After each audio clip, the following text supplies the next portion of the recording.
Bismillahirrahmanirrahim. Assalamualaikum warahmatullahi wabarakatuh. Halo semuanya, perkenalkan nama saya Febriana Dwi Puspita Sari dari Akuntansi 22D dengan NIM 402. Di sini saya akan menjelaskan mengenai regresi data panel menggunakan EViews. Berikut langkah-langkahnya, teman-teman.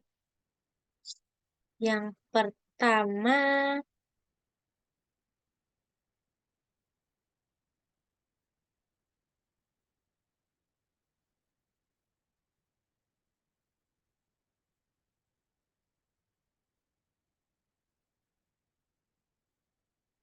pertama-tama kita ke Excel yang udah dikasih sama Hasan, teman-teman.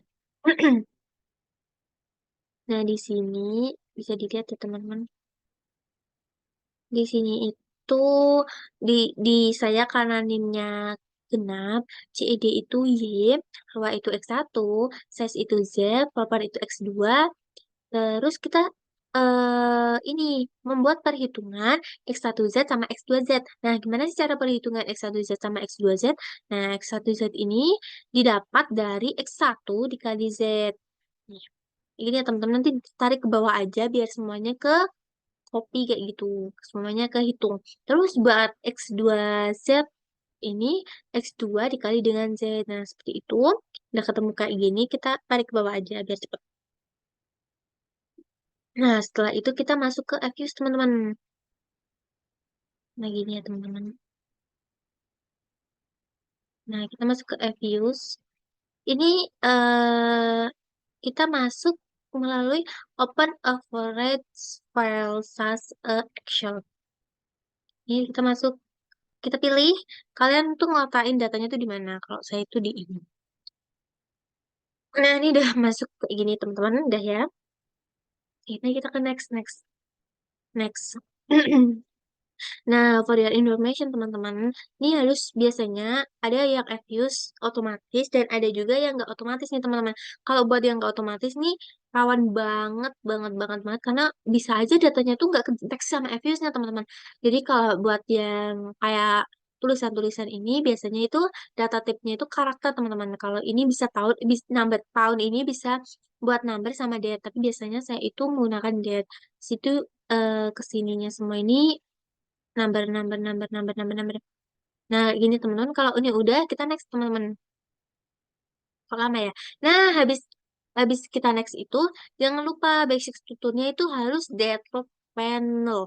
Nah, di mana scroll sectionnya itu code, terus data seriesnya itu tahun, teman-teman. Nah, kalau udah kayak gini nih, teman-teman, kita finish aja, teman-teman. Nah, ini kita nunggu.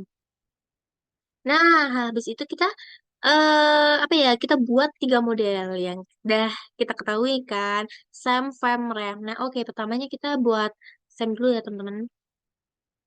Nah, untuk pembuatan SAM sendiri, pertama itu Y. Kan di sini saya Y-nya CED nih. Y. di- Hmm.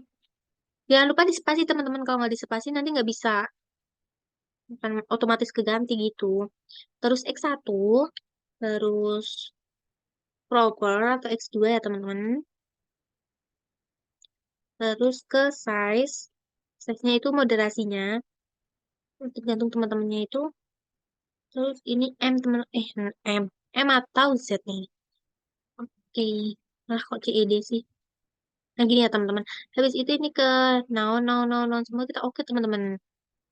Nah, setelah kita oke, kita namain nih, teman-teman. Kita namain sama, apa ya, teman-teman? Model, model chat.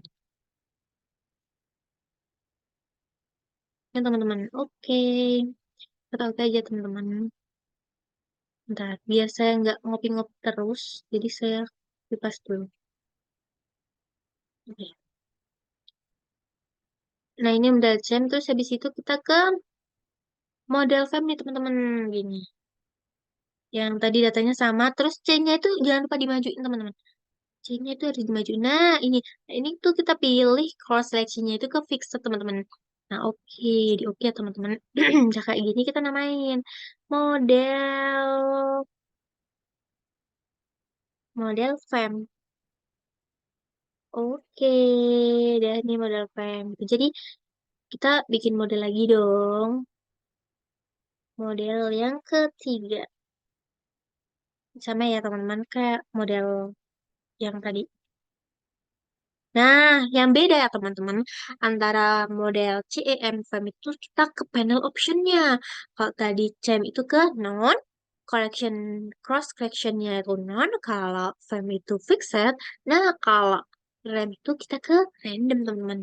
Oke, kita oke aja teman-teman. Ini, oh ya, for your information juga ya teman-teman. Buat kalau udah kita uji kayak gini, kita jangan lupa screenshot atau kita copy paste teman-teman. Kita namain aja teman-teman. Main ke model.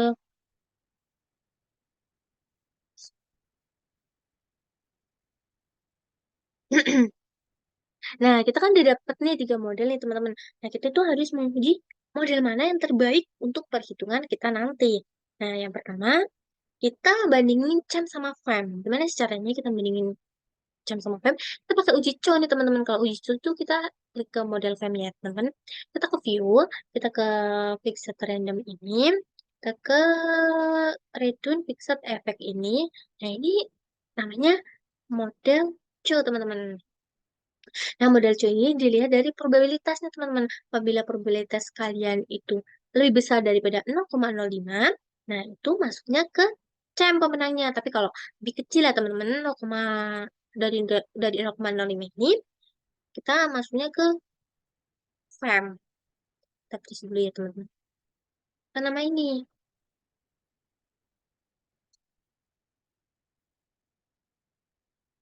Ini apa? Model. Kok model lagi? Uji cow, teman-teman. Hijau, fem kan itu pemenangnya fem. Saya pemenangnya fem. Kalau kalian nggak tahu ya teman-teman, karena kita berbeda. Bes itu kan, ini udah nih pemenangnya di uji coba tuh fem. Bes itu ada uji lagi nih, kan ada jam sama rem nih yang belum kita uji. Nah, kita uji dulu nih teman-teman. Caranya kita masuk ke rem, kita ke view teman-teman. Nah, teksnya itu kita pilih Houseman atau bisa dibilang uji jam sama rem itu adalah uji Houseman. Nah, ini bisa di copy paste atau enggak di screenshot aja. Kita freeze. Ini kita uji,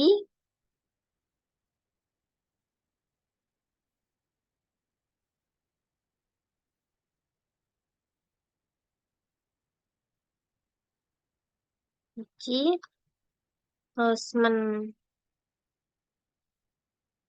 Nah, uji Houseman ini juga dilihat dari probabilitasnya. Kalau dia lebih dari 0,05, dia berarti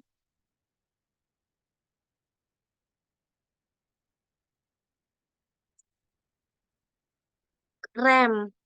Kalau dia 0,05, dia masuknya ke fem. Berarti kan ini 0,81 nih, teman-teman. Ini masuknya rem, teman-teman. Kita ngambil dulu ya, rem. Oke. Nah, dari uji Hosman tersebut, kan udah kelihatan nih. Wah, lebih besar rem nih. Kita harus uji lagi nih, teman-teman. Antara jam sama rem. Maaf ya, teman-teman. Tadi buat uji Hosman itu kita uji antara rem sama rem. Nah, kalau uji kalau remnya yang menang, kita uji lagi antara jam sama rem itu yang terbaik yang mana. Nah, untuk pengujian ini kita namakan uji Langre multipeller, di mana dari uji Houseman ini kita ke fixed random, terus kita masuk ke Omits Effect Langre multipeller. Klik aja ya teman-teman. Nggak bisa, ntar.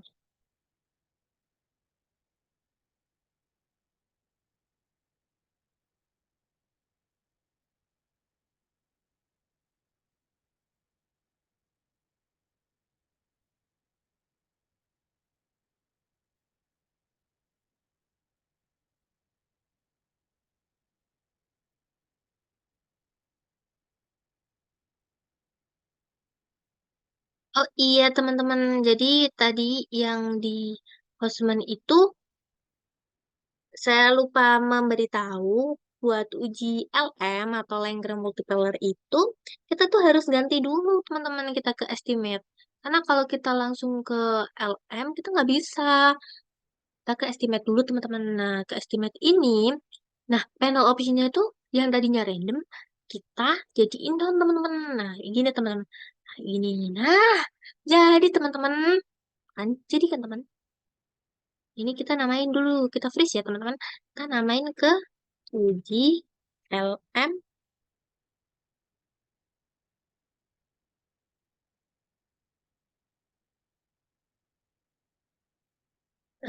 ini kita lihat jika nilainya lebih dari 0,05 itu masuknya jam, kalau kurang dari 0,05 kita masuknya rem. Nah, kebetulan nih probabilitasnya di sini tuh teman-teman itu kurang nih teman-teman yang ini loh. Ini kan kurang dari 0,05 kan teman-teman. Ini juga iya nih. Nah, itu berarti masuknya rem teman-teman. Oke. Nih, ini, ini ya teman-teman. Ini kan 0,03 kan, kurang dari 0,5 ya. Nah, itu masuknya rem. Oke, ini udah kita simpen ya. Nah, kita kan udah nih nemuin 3 uji yang terbaik kan. Jadinya tuh nanti kayak gini teman-teman. Bentar, saya dulu ya, saya bukain. Nah, gini teman-teman.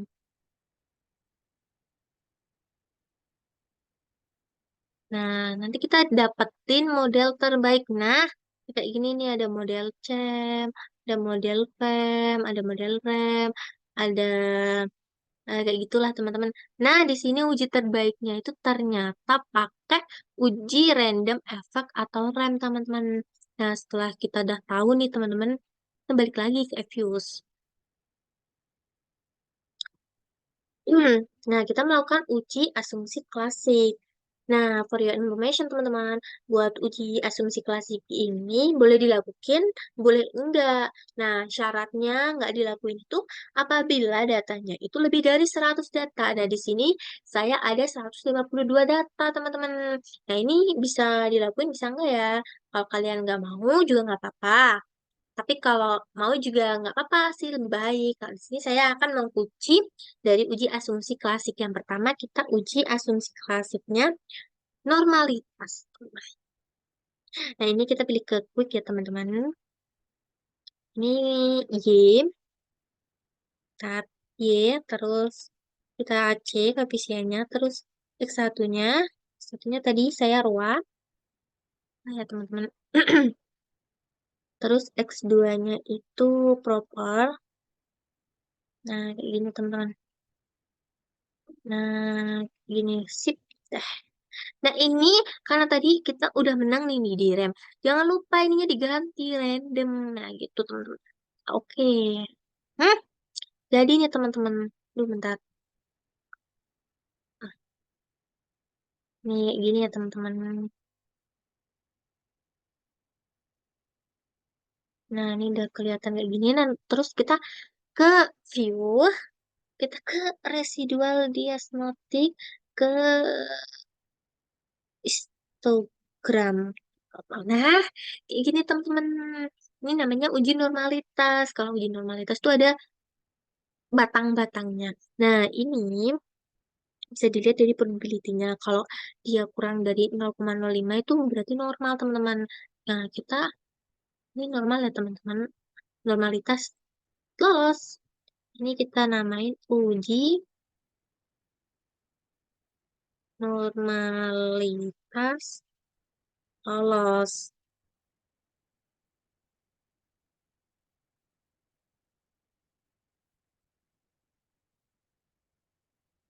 Nah, gini teman-teman. Aduh, keklip juga. Nah, gini, di uji asumsi ini kan ada 5 uji. Tapi ada juga yang nggak diuji, kayak uji multikolinaritas sama uji linearitas. Biasanya itu nggak diuji, teman-teman. Tapi kalau teman-teman mau uji juga nggak apa-apa. Nanti kalau buat uji multikolinaritas itu dari tadi uji normal, klik tasnya tadi itu diklik, nanti di view lagi ya teman-teman. Nanti kalian pilih koefisien diagnosanya, terus ke varian inflationnya. Kalau saya nggak ngitung. Terus kita langsung ke heteroskedasitas. Uji heteroskedasitas ini dari, ini ya teman-teman tadi ini. Bentar. Nah, oke nih teman-teman kayak gini. Terus kita ke view. Ini kan dari normalitas tadi ya. Atau enggak kalian mau bikin rumusnya seperti awal kayak tadi. Y, C, X1, X2 itu boleh banget. Kalau kalau kalian nggak mau ribet, bisa aja langsung ke uji normalitasnya aja. Nah, kita pilih ke residual. Residualnya. Nah, ini kita pilih ke data residual text. Nah, kan kalau kayak gini ya teman-teman, ini FUS itu nggak bisa baca. Nah, ini kita harus estimate dulu pakai non. Itu teman-teman. Paman ngakalinya kayak gitu. Kalau nggak bisa dibaca pakai non gitu. Nah, ini udah jadi teman-teman. Ini buat uji heteroskedasnya. Kita namain dulu ya teman-teman. Bentar, saya tulis dulu aja biar nggak hilang nih namanya. Uji, eh, susah banget ini namanya teman-teman. Heteroskedasitas. Lolos. Bisa taunya lolos ya. Kan kita belum ngecek. Nah, ini lolos ya teman-teman. Nah, cara kita taunya lolos itu dari koefisiennya ini. Ini kalau kurang dari 0,05 itu nyatakan lolos teman-teman. Kalau lebih ya nggak lolos. Nah, di situ kita ke autokorelasi. Nah, bisa dari sini teman-teman. Bentar, ini udah belum ya? Nah, ini ya benar.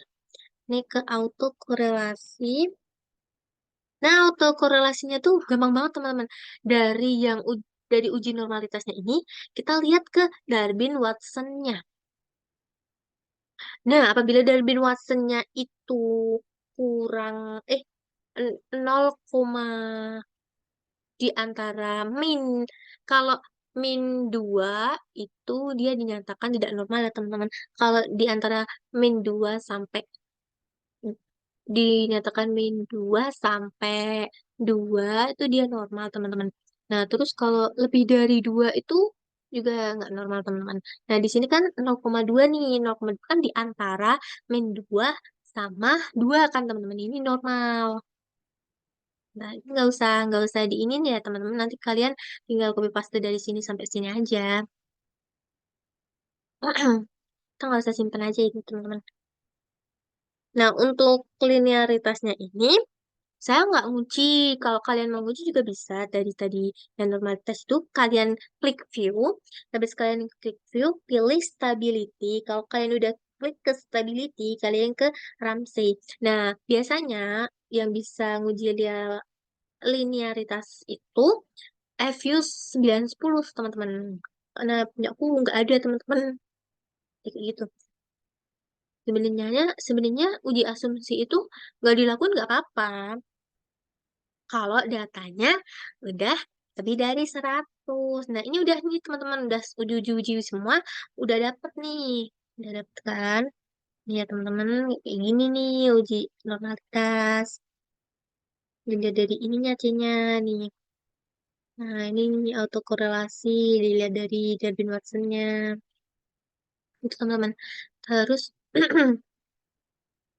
kita balik ke FIS lagi ya teman-teman. Kita melakukan namanya, bentar, uji pengaruh apakah X1, X2, Y dimoderasi dengan Z. Nah, itu perlu kita uji ya teman-teman. Nah, itu tuh ada ada 4.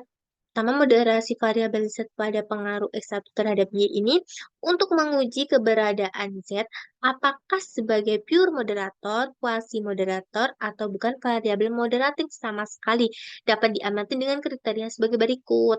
Nah, ini pengertiannya ya teman-teman. Pure moderator apabila pengaruh dari Z terhadap Y pada output pertama tidak signifikan dan pengaruh interaksi ZX1 pada output kedua signifikan. Hasilnya pure moderator.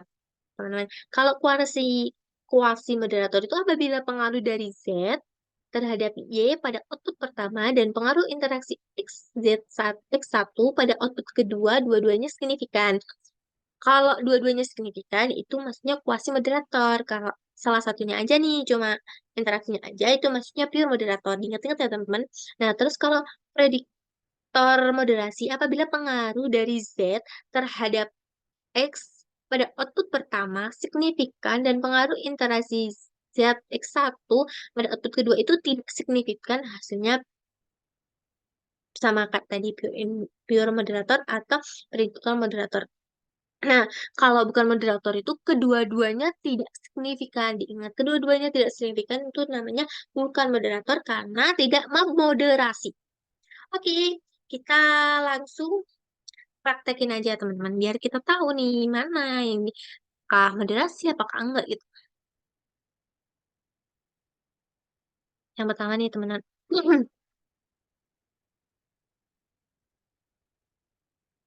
Yang pertama itu rumusnya CED, C ruang. Nah, ini bisa YCX1 rumusnya pertama ya teman-teman. Saya saya copy dulu. Nah, karena tadi kita udah menang ke random, ya ini harusnya random teman-teman. Jangan ke fixer, nanti salah dong. Nah, ini kita ke random. Oke. Nah, ini udah jadi teman-teman. Kita save dulu ya teman-teman. Kita save dulu. Kita beri nama apa ya? Output 1 ya. Setelah kalian mau beli nama apa aja nggak apa-apa. Yang penting bisa diingat. Kita beri nama satu aja teman-teman. Biar gampang nyarinya gitu. Terus buat eh, output 2-nya itu rumusnya itu sama teman-teman. Nah, tapi di output 2 ini kita ketambahan sama moderasinya tentunya. Nah, ini tambahan ke size-nya ini. Ini jangan lupa dipilih random ya teman-teman. Nanti kalian salah. Ini teman-teman kita namain aja ya. Output 2. Oke. Nanti kita perbandingannya nanti aja. Nah, terus kita cari output tiganya. Ini output terakhir dari output pertama. Gimana ya cara jelasinnya? Output pertama itu ada dua. Jadi yang pertama itu di output pertama itu ada yang penambahan rumus YCX1 tambah Z itu sama dengan output pertama atau satu lah gitu ya. Terus yang output terakhir ini ditambah sama interaksinya teman-teman. Nah, di sini rumusnya tuh sama kayak tadi, tambah Z teman-teman.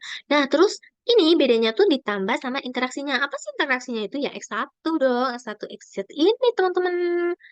Nah, betul nih. Nah, nih gini ya teman-teman. Ini kita masuk ke random teman-teman. Nah, ini masuk ke random. Oke teman-teman, namain dulu. Lupa, kita namain apa ya? Output, output X1Z aja ya teman-teman. Biar nanti nggak lupa mana yang interaksi, mana yang enggak gitu. Terus kita masuk ke output kedua yang pertama.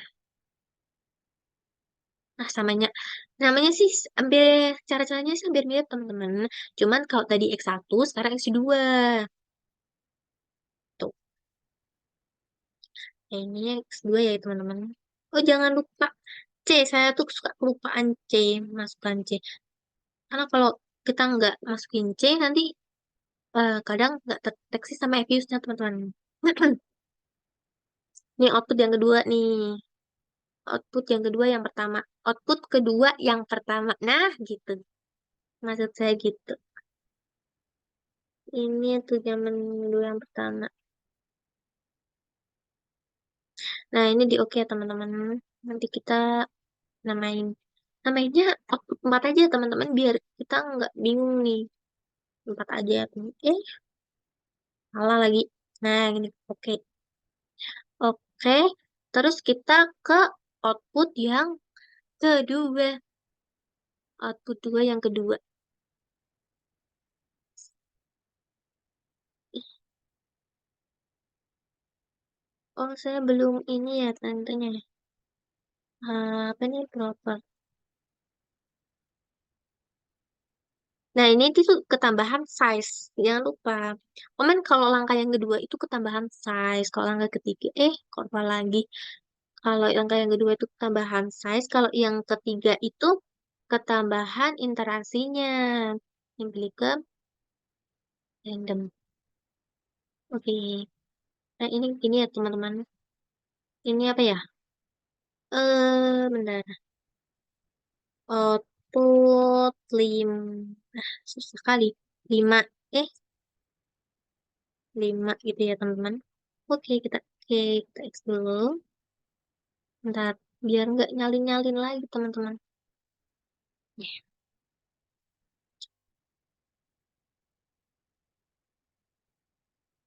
bentar. Nah, terus kita ke quick lagi nih, teman-teman. Bentar, maaf. Kita ke quick, kita ke sini.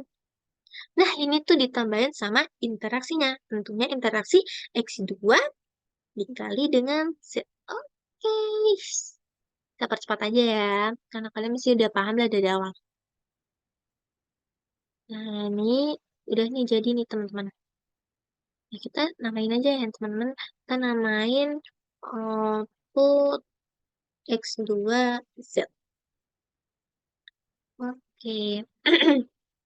Nah, saya itu udah melakukan pembahasan buat regresi data panelnya ini di Word, teman-teman. Tapi baru satu contoh. Ini ya, teman-teman, bisa dilihat. Mana? Nah, ini. Moderasi variabel Z pada pengaruh X1 dan X2. Nah, ini tuh kesimpulannya, penjelasannya seperti ini, teman-teman. Output pertama X1, kita lihat di bagian X1 ya, teman-teman. Nah, X1-nya itu, row X1 ini kita dapat 0,026. Nah, itu tuh berpengaruh pada Z karena dia itu kurang dari 0,05.